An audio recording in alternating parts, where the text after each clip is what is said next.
Yo guys, this is Nate, and I'm doing another audio commentary for WCReplays.com. And today, as per popular request, I'm bringing you an Undead versus Human matchup. So let's go ahead and get this replay opened up. Game is between me, Slide.viet, and Boundhome. Undead versus Human, and observers are O2viet, Doom, Any, and OMG. And the map is Two Rivers. So go ahead and get this game paused at the 15-second mark on 1x speed with Fog of War on. So anyway, hopefully you guys have reached 15 seconds. So let's unpause in 3, 2, 1, unpause. Fog of War on under my vision. Now, against humans, generally they're not going to tech. Generally, there's a lot of different things I'm seeing humans do right now, but one build beats all of it, which is basically teching to tier 3, getting Tri-Hero, Mass Ghouls, Frenzy backed by Healing Scrolls and Destroyers. And that beats anything, I repeat, anything human can throw at you unless they are massing something, in which case you should have scouted them and seen this. So for example, that might have a lot of trouble with, say, Mass Dragonhawks, but if you'd scouted them, then you could have switched over beforehand. So it's important to scout. I'd say scout once per tier maybe, so scout 3 times before you hit them.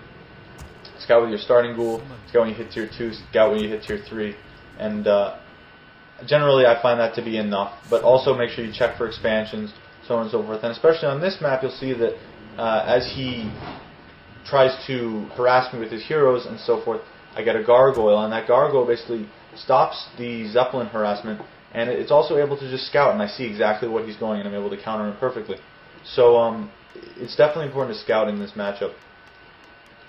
And so there's a lot of things humans can do. I've seen a lot of humans going Paladin first in an effort to do an anti-nuke kind of thing. I see a lot of humans going Mountain King first.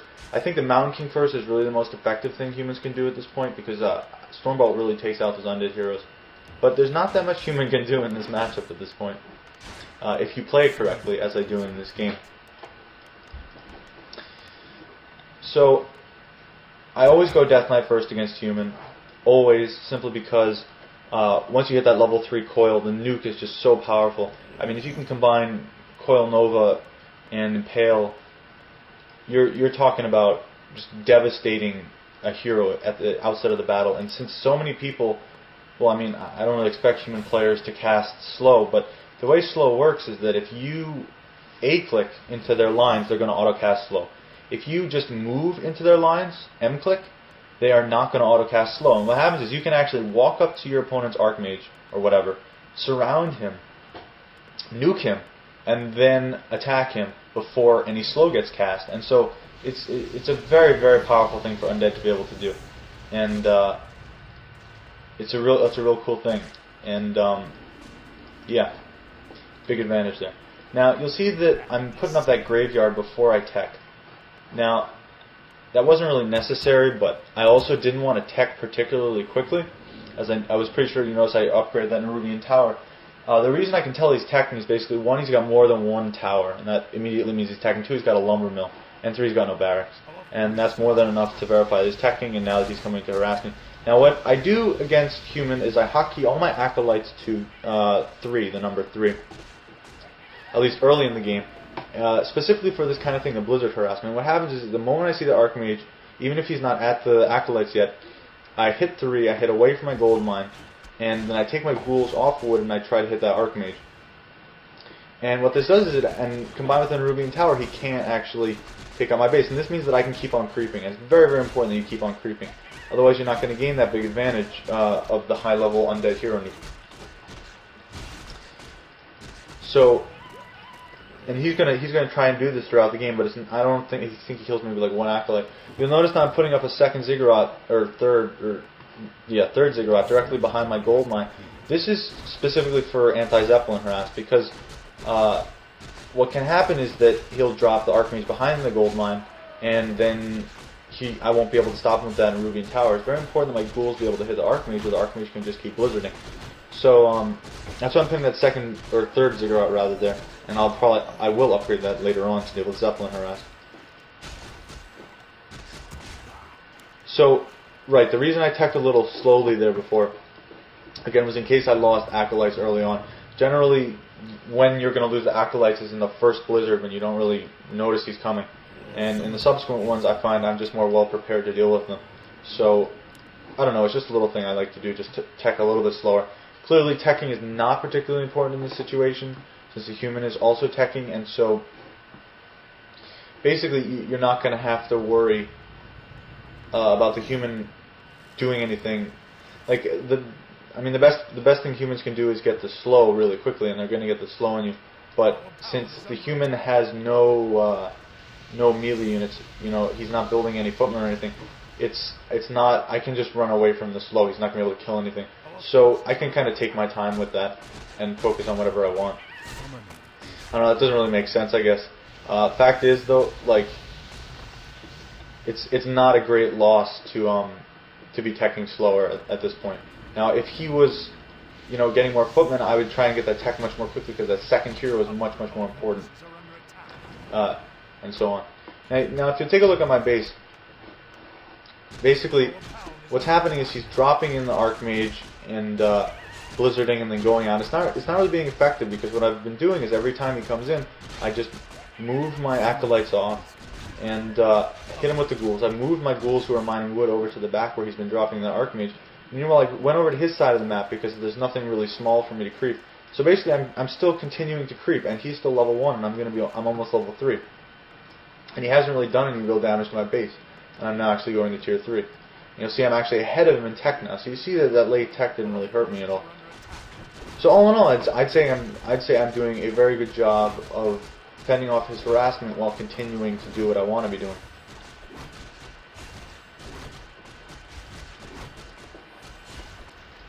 Now, again, you see he comes right into my base.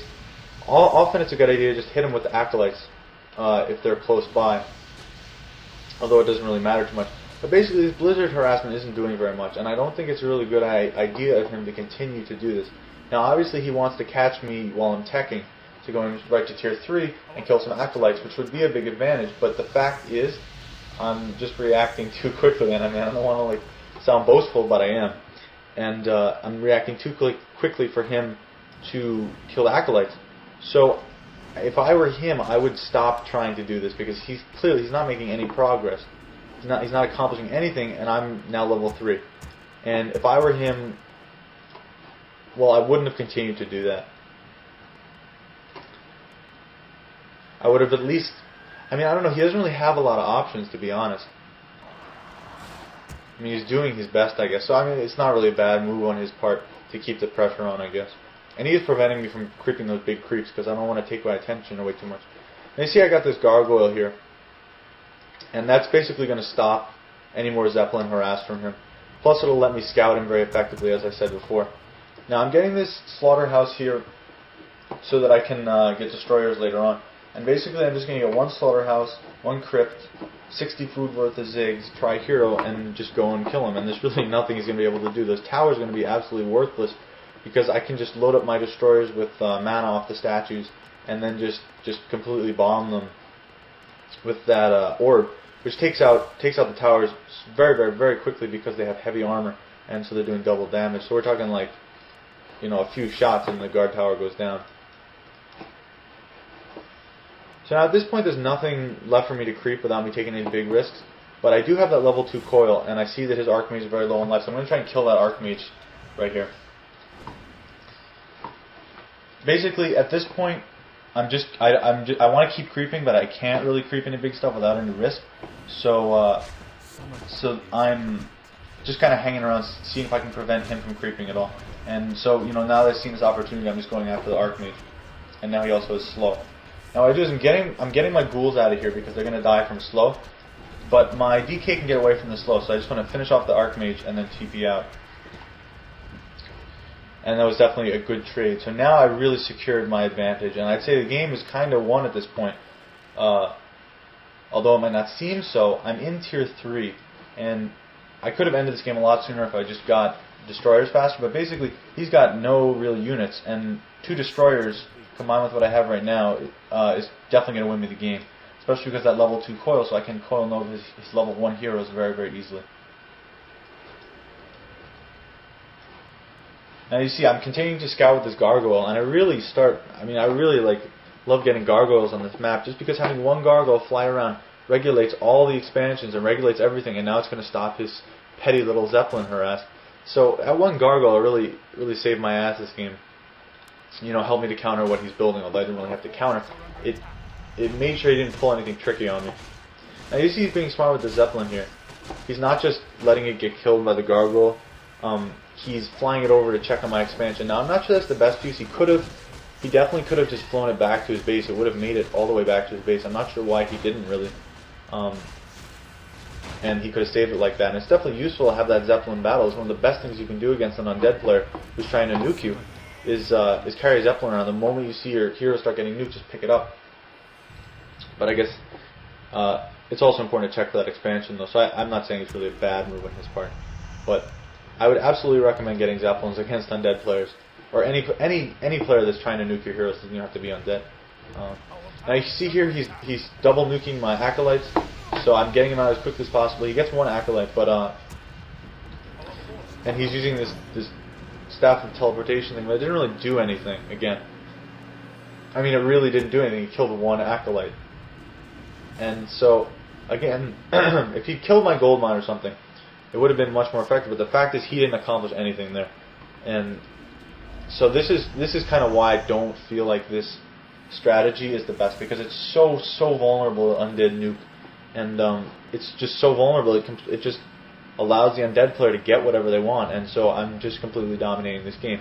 Now against somebody who has like somebody who can't react quickly enough and loses 5 acolytes in their gold mine, you know, I guess that's a different story. But I would not recommend this strategy for humans against particularly, or at least against higher level players, simply because it's not going to work against the Tri-Hero nuke with 2 intelligence heroes.